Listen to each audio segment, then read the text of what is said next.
Well, we are in week 3 of our series, Romans. We've been talking about the book of Romans, and we've been talking about this one verse every single week because it kind of is an overarching theme of our entire series. And here's the verse. It's Romans chapter 1, verse 16. It says, "For I am not ashamed of the gospel because it is the power of God that brings salvation to everyone who believes."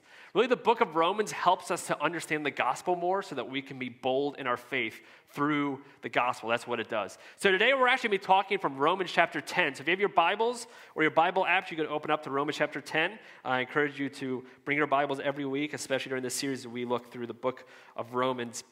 Here in Romans chapter 10, Paul is pleading with the Jewish people of that day and age, the Israelites. He's pleading with them because they think they have salvation figured out, but they have it wrong. So he's pleading with them to understand what salvation and how you actually earn salvation. That it's not about what you do, but it's about Jesus. See, the Israelites, they were constantly pushing for more. They're always doing. They were pushing for the Gentiles, and the Gentiles were the non-Jewish people of that day and age. They needed to do more in order to earn salvation. They were coming to this church, and they weren't doing enough of the laws that Moses in the Old Testament said. So they were mad. You need to do more. They were constantly pushing for more, which was an unbearable standard to live because even the Israelites who grew up with this law and these 613 commandments, they did not follow the law, but they wanted the Gentiles to do more. It's always about more. And more is not always better. More is not always better. If you have too much of something, it can be bad for you, right? Like if you have a favorite food, let's say crab cakes are your favorite food. But if you eat a crab cake every single day, eventually it's going to take a while, but eventually you're going to get sick of crab cakes, right? Some of you say, no, I wouldn't. I'm telling you, if you ate a crab cake every day for a year, you would have too much crab cakes, okay? Like if you have too much something, you will get sick of it. My wife, years ago, I think it might have been our first year we were married, for Valentine's Day, she decided to get me something that I really liked. Every year I would get her flowers and some gifts, and this year she decided to get me a bouquet of Nerds Rope. In case you don't know what Nerds Rope is, here's what Nerds Rope is. Not a very good picture, sorry, it's a little grainy. But it's delicious. It's nerds wrapped in a, what's the rope made out of? They don't even know. Deliciousness, I don't know what it's made out of. But it's so delicious. So for Valentine's Day, what we do every year, and I'm going to give you couples, I think this would be a great idea for you guys to do. What we do every year is my wife plans a Valentine's Day completely by herself, and then I plan one. It was her idea. It was awesome. So every year, one year I'll plan it. She doesn't do anything. I get the babysitters. I get everything set up, and we go to a place that she was going to like. We go do activities she's going to like. And then the next year, I don't do anything, and she plans everything. It's the best. But listen, the guys, if you're in the room, like, that's not a good idea. You can't bring that up, okay? She has to bring it up. You can't be like, hey, you want to, like, split this? You want to, like, you need her to bring it up. But it's great. We love it. That's what we do every year. This year, we got crab cakes because it was her idea, and we went skiing yesterday, and I barely can walk today because I'm so old or out of shape or both. Anyways, what am I talking about? Nerds Rope. So one year, my wife decided, you know what? I'm going to get him a bouquet of Nerds Rope. And in this flower pot was probably 30 or 40 Nerds Ropes. And if any of you have ever had Nerds Rope before, how many of you have never had Nerds Rope? You have no idea what it is? Okay, it's delicious. So there's this bouquet of Nerds Rope, like this is the best thing ever. So every day I ate 1 or 2 or 3 Nerds Ropes every day. By day 10, I thought I was going to throw up nerds. Like I was dying. And since then, that was our first year of marriage. We've been married 9 years this year. Since then, I cannot eat Nerds Rope. Every time I eat it, I'm like, oh, disgusting, because I ate way too much. More is not always better. More is not always better. And when we look at the gospel, more is not always better. In fact, the gospel isn't about more, it's about less. The gospel isn't about more, it's about less. That's what we're going to be learning today. So in the book of Romans chapter 10, if you haven't been here, let me just give you a recap really quick what we've been talking about. In Romans, Romans is written by a guy named Paul. He's writing a letter to a church in Rome. And he's writing to this church that is about to be split. There are the Jewish people, which we talked about earlier, that they grew up with the Torah, they grew up with Moses, they grew up with the commands of the law, and then they have Gentiles who are new Christians, who are not Jewish people, who don't know any of these laws. So these Jewish people are getting mad at the Gentiles because they aren't following the laws that they grew up with, and the Gentiles aren't sure what to do. So this church is splitting. So Paul decides to write a letter to this church in Rome to help them to understand the gospel as best they possibly can so that they can reunite and be reconciled. In Romans chapter 1 through 4, we learned about God's righteousness. In Romans chapter 5 through 8, we learned about how God wants us to be a new creation through Christ, how he wants us to be a new creation. So here in Romans chapter 10, what we're going to learn, Paul gets very specific as he's talking to the Israelites. So he is talking to the people that have grown up with church, have grown up with this idea of God, of Yahweh. He's talking to those specific people. So if you're in the room and you have been in church world for a long time and you understand church culture, he's talking to us.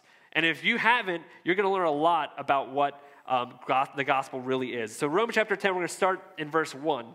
Here's what Paul is saying to the Israelites. He says, brothers and sisters, my heart's desire and prayer to God for the salvation is that they may be saved. So he's talking to the Israelites. My heart's desire is that you, the Israelites, will be saved. At this point, the Israelites would be like, us saved? You mean them, right? Because we've been doing everything we're supposed to. You mean you want us to be saved? Because we're the ones who follow the Sabbath. I mean, they don't. And we're the ones who hold on to the dietary restrictions. They don't do that. You mean us? Are you sure us? Because they're the ones who seem to be not messing this up. But it says, no, you to be saved. Brothers and sisters, my heart's desire and prayer for God is for the Israelites is that they may be saved. Continue on to verse 2. For I can testify about them that they are zealous for God, but their zeal is not based on knowledge. They have zeal, which means, here's what zeal means. Zeal means you have an enthusiasm or excitement. But they have zeal, but they have no knowledge with it. So they're excited. They have a passion about it, but they are misguided because they don't have any knowledge with it. I feel like this is how Impact Church started for me.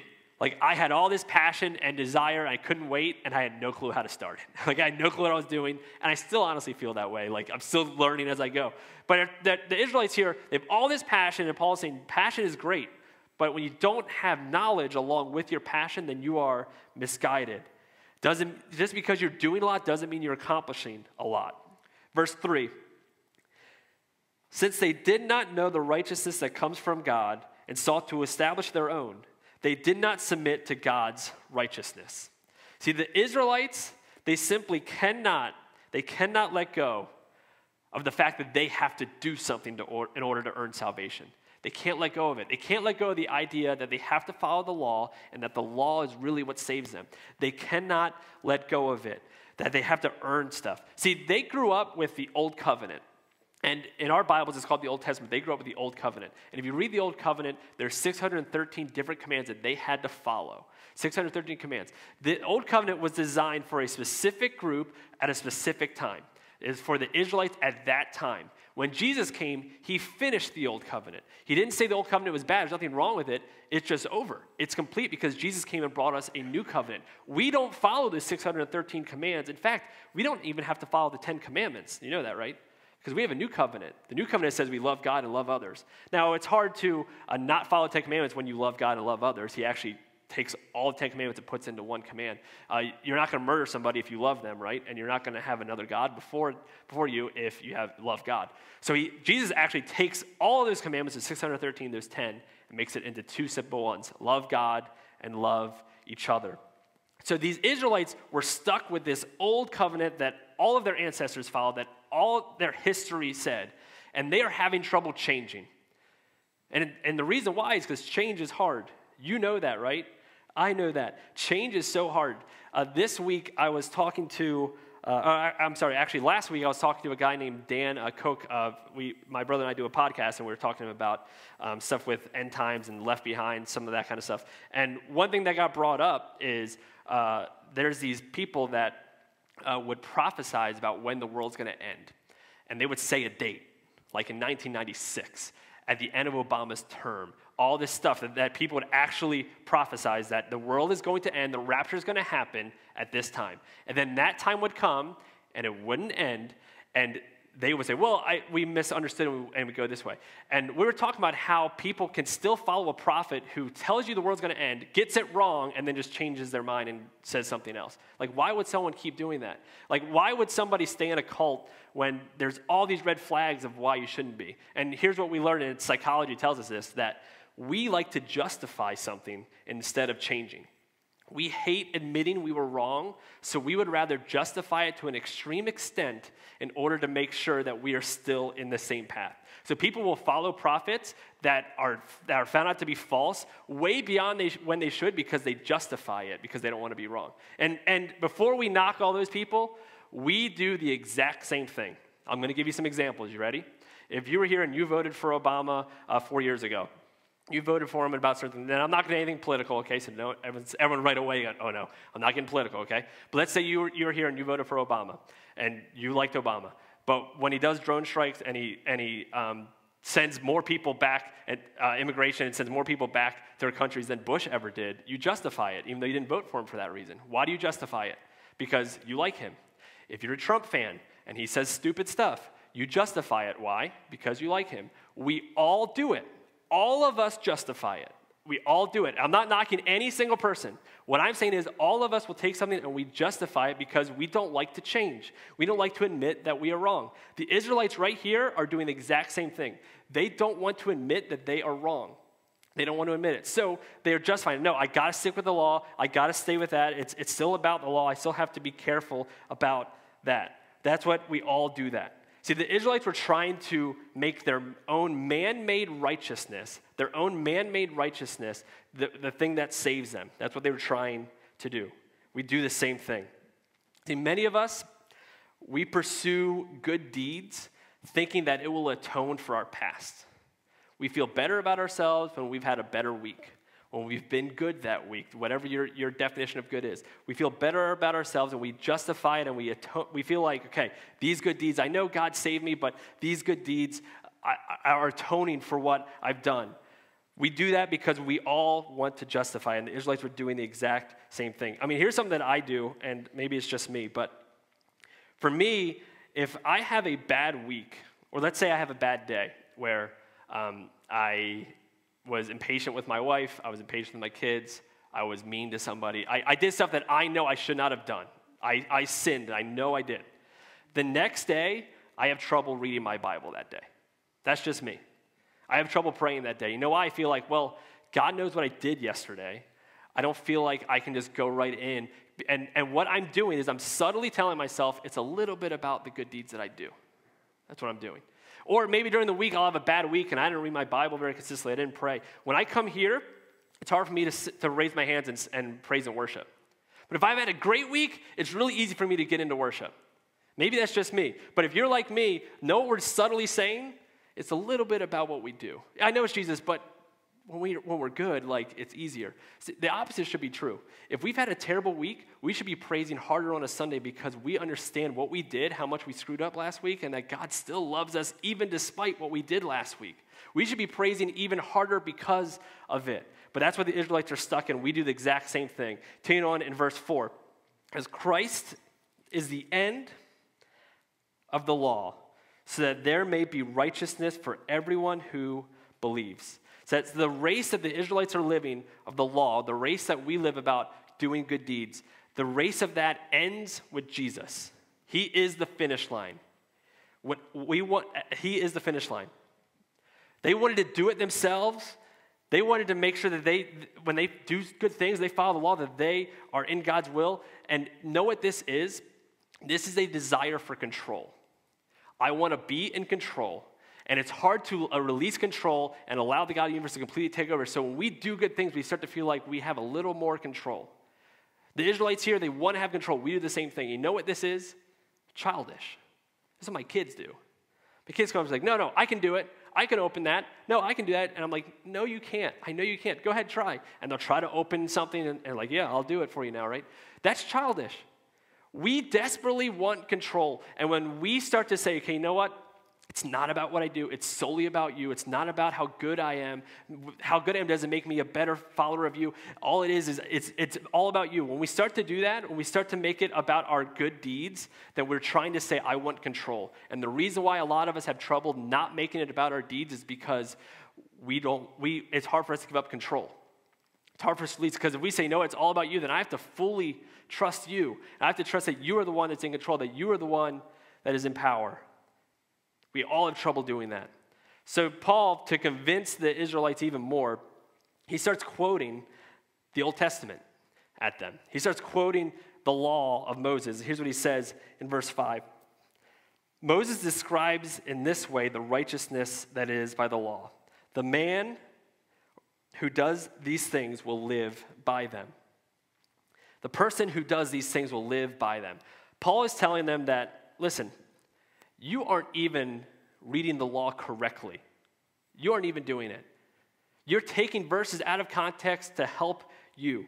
And whenever we do that we should never be taking verse out of context. Whenever you hear just one single verse, you should be looking at who wrote it, why they wrote it, the atmosphere around it, what the purpose of that verse was. But we do it all the time. Let me give you some examples of verses we take out of context. 1 Corinthians 6 says that our body is a temple of the Spirit. You guys know that verse, right? Whenever I heard youth pastors tell me why I shouldn't smoke, they would say, because your body is a temple, right? I would always hear that. Listen, that verse is solely talking about sex. I don't know if you guys knew that.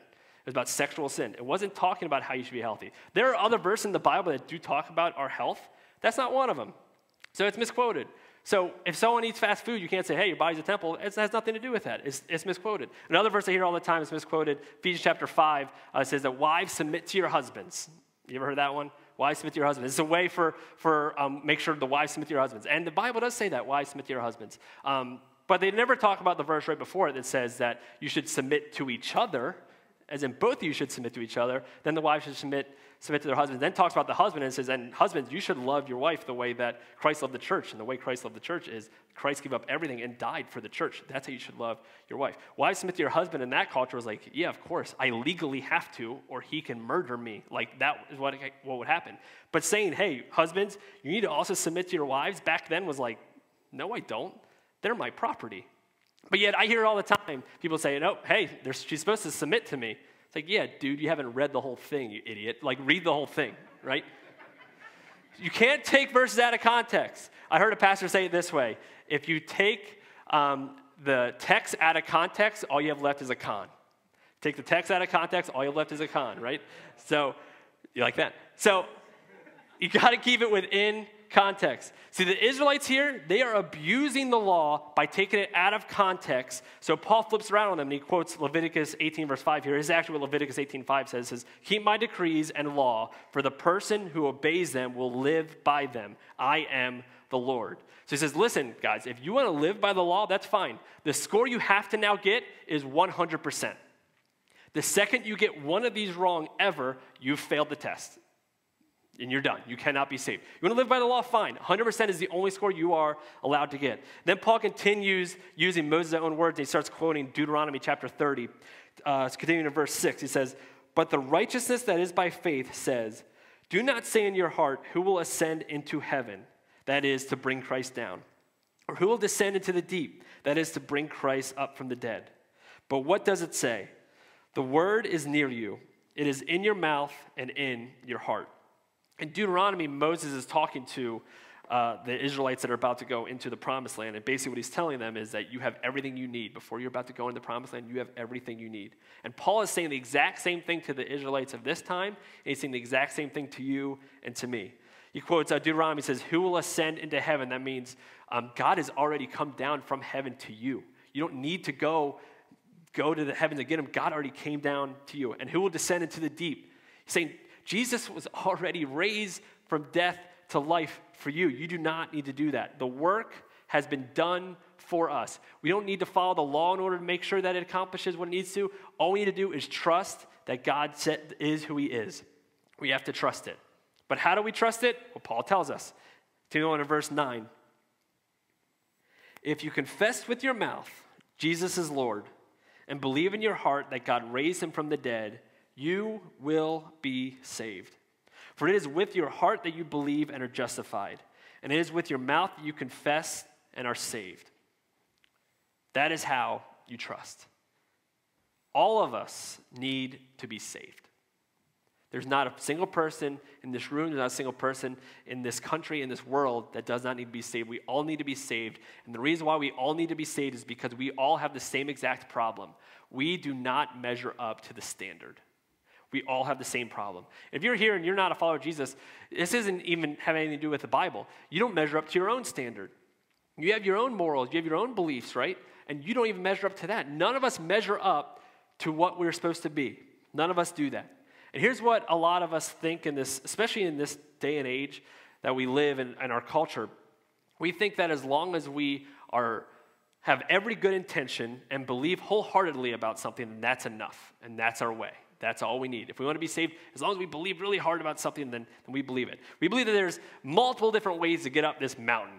That no matter which way you want to, like if you want to believe in Buddha, that's fine. If you want to believe in a bunch of gods, you can believe that. If you want to believe in no gods, but you want to believe in good deeds, it doesn't matter. As long as you get up to the mountaintop and you truly believe it, then that's great. That's what a lot of us believe. That's what our culture tells us. There is no such thing as truth anymore. There's a bunch of different ways, and as long as you truly believe it, you're fine. And let me tell you something. That's stupid. Think of it this way. What if I had cancer, and you said, hey, whichever way you want to cure it is fine. Just whichever way you get up to the mountaintop, you'll be cured. No, we wouldn't do that. See, we don't believe that. We don't believe that whatever way, as long as you have really good intentions and you're really good, because that makes it about us. Here's what we believe. We don't believe we make it up to the mountaintop. We believe the God of the universe came down from the top of the mountaintop to us. That's what we believe. We cannot make it up to the mountain. There is no standard to get there. We believe that we need to confess and believe in him. We all need to be saved. So how are we saved? Our 2 points today, we're going to go through this really quickly. Our 2 points. Number one, first thing Paul tells us to do, we need to believe. We need to believe. Believe in your heart that Jesus is Lord. When you believe, Paul says, you are justified. That means you are made right with him. Believe in your heart that Jesus is Lord and you will be justified. And I love that he says, believe that Jesus is Lord, not believe that Jesus is God. We do need to believe Jesus is God, but you can have a lot of gods. And you don't always have to follow all of them. You can have a God that's all about you. In fact, if you read the Old Testament, they would take pieces of wood and carve horses and different things out of them and then start worshiping them. That would be their God. Thing that they made, that they carved. And we hear that and go, well, who would do that? We do. Some of us worship money. That's our God. It's a man-made thing. We worship that. Some of us worship status. Some of us worship popularity. Some of us worship acceptance. We make those things our God. Paul isn't saying that we need to believe that Jesus is God. We do need to believe that, but we also need to believe that Jesus is Lord. When he is a Lord, you surrender to him. That's what it means. You don't do your will now. If he is the Lord, then you have to surrender your will to him.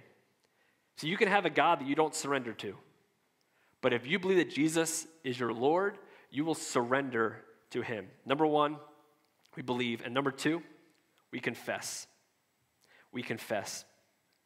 Out of the abundance of your heart, your mouth will speak. You confess to what you believe. You confess to what has happened to you. And confessing is admitting. It's admitting that you need a Savior. It's admitting that you need to be saved. That's what confessing is. And I found that you can't confess to something that you don't believe. Like, I'm not going to tell you about a restaurant I've never gone to. Be like, hey, you should go to this restaurant. Like, oh yeah, is it good? It's like, I don't know, never been there. But I hear it's really good. You don't do that. You don't confess to a movie that a movie's really good that you've never seen. You have to believe this, and then because you believe it, because you truly believe that the God of the universe came down to save you and that he is your Lord, you confess it because it's coming from your heart. You confess, not just believing. It's believing and confessing. See, believing's not enough. The demons believe. Anyone can believe. It's believing and confessing that Jesus is Lord. That's why we're so big on baptism here. Baptism is us confessing what we believe. And here's what I've gotten a lot of questions about baptism this week, but here's what we believe baptism is. I believe it's a public declaration of what is going on inside of you. And it is the very next step you take after salvation. That's what we believe. So I've got this question a lot. Well, what if I was baptized as a baby? Do I have to get baptized now? And here's what I would say to that. Because I get that question every single time we do this. I get that question, and different denominations have different beliefs on this. Here's what we believe. We believe that baptism is a way to declare what has happened in your life. As a baby, you don't know what's happening. That's what we believe. We believe that your parents are declaring you to the Lord, and what I actually believe is that it doesn't take away from your baptism as a baby. I think you being baptized now is actually fulfilling what your parents said when you were a baby. I think it's fulfilling that. Every example in Scripture of baptism is directly after salvation. Every single one of them. It is confessing. It is a public way of saying, you know what, this is what I believe. I believe in my heart, but I'm also telling the world about it. Because Paul doesn't say, hey, you just need to believe and you'll be fine. He says you need to believe and you need to confess it. You need to confess it to the world. When you believe and you confess, what Paul says is you'll be saved. And when you are saved, you will start to begin to get rid of the idea that it's all about what you do. It's all about the good deeds that you follow. It's all about what you do. And you'll start to understand that it's all about what he did for you. See, the gospel isn't about more, it's about less. So let me show it to you this way, and we're going to close. For a lot of us, not even knowing it, a lot of us, here's what we do when it comes to our faith in Jesus. We might not do it at first, but over time, the longer you're a follower of Jesus, here's what we start to do. We start to feel better when we start to do really good things. So we start to go, okay, well, since I'm a follower of Jesus, I'm not going to watch certain things. And there's nothing wrong with that. In fact, that's going to come with it. But I'm going to start not watching certain things. Then I'm going to make sure I need to get really good with my religion. I'm going to stop cussing, and I'm going to stop doing this. And once I start doing all these things, and all of a sudden we start picking up all these bags, it's like, okay, now I feel like I'm finally a true follower of Jesus because look at all the stuff I'm doing. Like, I'm reading my Bible all the time. I'm making sure I'm not getting as angry as easily. I'm better than what I used to be. Look at all this great stuff we do. And we start to do all these good deeds without even knowing it. We start thinking, this is final. This is what being a follower of Jesus looks like. Look at how good of things I'm doing. All of us do it, right? This is not the gospel. You know what the gospel is? Letting go. It's releasing it. It's saying it's not about me anymore. It's not about the more I can do. It's not about all the laws I can follow. It's about what he did. It's about less of me. The gospel isn't about more stuff. The gospel isn't about more religion. The gospel is about less of you and more of him. There's certain ways we're going to act when we truly believe. I'm not saying that our fruit isn't going to show it. What I'm saying is when we make it about this, which a lot of us do, we're just like the Israelites. We're trying to make it all about what we can do, all the good deeds we can do. And look, we're finally good now. Look, I finally read my Bible all the time. Now that's not what it's about. The God of the universe came from up high to you. He became one of us. He bore the sins that we had so that we can finally let go of all the things we keep carrying around that we think makes us better, that we think saves us. This does not save us. It's when you finally let go. You want to be saved, believe and confess. You believe that he's the Lord of your life, and you confess it out loud. You believe it by letting go of this stuff. You believe that he took care of all this stuff. You believe that he took care of all these good deeds so you do not have to keep carrying them around over and over and over. And when we believe and we confess, we become bold. Romans 1:16 says, "For I am not ashamed of the gospel because it is the power that brings salvation to everyone who believes." For a lot of us, I think we have some bags we need to drop. There's things in our life that we feel like is saving us. And we don't even maybe say it that way. But when you think about it, you go, yeah, I feel better about myself when I'm doing this. I feel like I'm a little easier to save when I have some of these bags picked up. So I'm going to invite the worship team to come on up. And we're going to play this closing song that you've been hearing.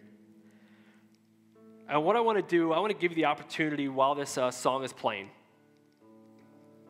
to think about the bags that you are currently carrying around. There's good deeds that you think are saving you. The idea of being good, whatever it is for you. And as this song is playing, I want to encourage you to drop them. The gospel It's not about a religion. The gospel is not about what you do.